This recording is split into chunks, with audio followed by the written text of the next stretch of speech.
Okay. 'Shahrukh Khan' గారు 'Ram చరణ్‌ని' stage మీదకి పిలిచేటప్పుడు ఇడ్లీ వడ అని చెప్పి పిలిచారంట. సో, దాని మీద మీ రియాక్షన్ ఏంటి? మొన్న అంబానీ గారి కొడుకు అనంత్ అంబానీ మ్యారేజ్లో రిసెప్షన్లో గుజరాత్లో జరుగుతున్నప్పుడు ఈ ఈవెంట్లో నేను అది చూశాను. ఆ, అలా అనడం నిజం చెప్పాలంటే ఆన్ స్టేజ్ మీద తప్పే. ఎందుకంటే రామ్ చరణ్ గారు నిజం చెప్పాలంటే వాళ్ళకి ఎంత ఫ్రెండ్లీ, వాళ్ళకు ఆ కమ్యూనికేషన్ ఉన్నా కానీ ఆన్ స్టేజ్ పైన రామ్ చరణ్ కిదర్ హై, ఇదర్ రావ్ సాంబార్ వడ ఇడ్లీ అనడం అనేది నాకైతే బాగా అనిపించలేదు. నిజం చెప్పాలంటే తర్వాత నాకు అనిపించింది అంటే వాళ్ళు చాలా క్లోజ్గా ఉంటారు, ఆ విధంగా అనుకోవచ్చు అని అన్నారు. బట్ కొంతమంది అయితే మెగా అభిమానులు అయితే హట్ అయ్యిండ్రు చాలామంది. అలా అని ఉండాల్సింది కాదని నేను అనుకుంటాను. ఓకే. బాలీవుడ్ వాళ్ళు మన టాలీవుడ్ వాళ్ళని తక్కువ చేసి చూపియడం కరెక్ట్. తక్కువ చేసి చూస్తున్నారు అని నేను అనట్లేదు.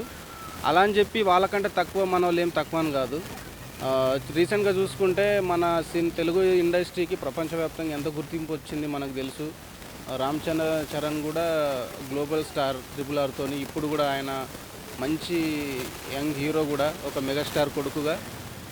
తక్కువ చూడడం తప్పు, చూస్తున్నారని నాకైతే ఎక్కడ అనిపించలేదు. కానీ చూసినంత మాత్రాన మన తెలుగు వాళ్ళు దేంట్లో తక్కువేం కాదు, ముఖ్యంగా సినిమా పరంగా అయితే ఈ రోజుల్లో. రామ్ చరణ్ ఫ్యాన్స్ మండిపడుతున్నారు. సో, దాని మీద మీ కామెంట్? బాధ అనిపించింది నాకు కూడా. అంటే ఎవరికైనా ఉంటుందండి. ఎవరికి ఎంత ఎదిగినా కొంచెమైనా ఉంటుంది. మినిమం రెస్పెక్ట్ కోరుకుంటారు అందరి ముందు పబ్లిక్గా. వాళ్ళు ఎంత క్లోజ్గా ఉన్నారనేది వాళ్ళిద్దరికి అంత కమ్యూనికేషన్ ఉండవచ్చు, కానీ జనాలకు తెలియదు కదా. ఒక గ్లోబల్ స్టార్ని ఆన్ స్టేజ్ పైన ఆన్ రికార్డు రామ్ చరణ్కి ఇదర్ ఇడ్లీ వడ సాంబార్ అంటే మెగా ఫ్యాన్లు ఎంత కొంత ఇబ్బంది అయ్యే అవకాశం ఉంటుంది. షారుఖ్ ఖాన్ గారు ఆ విధంగా అనాల్సింది కాదు. రామ్కి ఇదర్ స్టేజ్ ఆన్ స్టేజ్ ప్లీజ్ కమెంట్లో పిలిస్తే బాగుండేది. ఆ విధంగా షారుఖ్ ఖాన్ గారు అనడం నాకు నచ్చలేదు. సో ఈ ఇష్యూ ఇంతటితో క్లియర్ అవుతుందా లేకపోతే ఇంకా పెరిగే అవకాశం?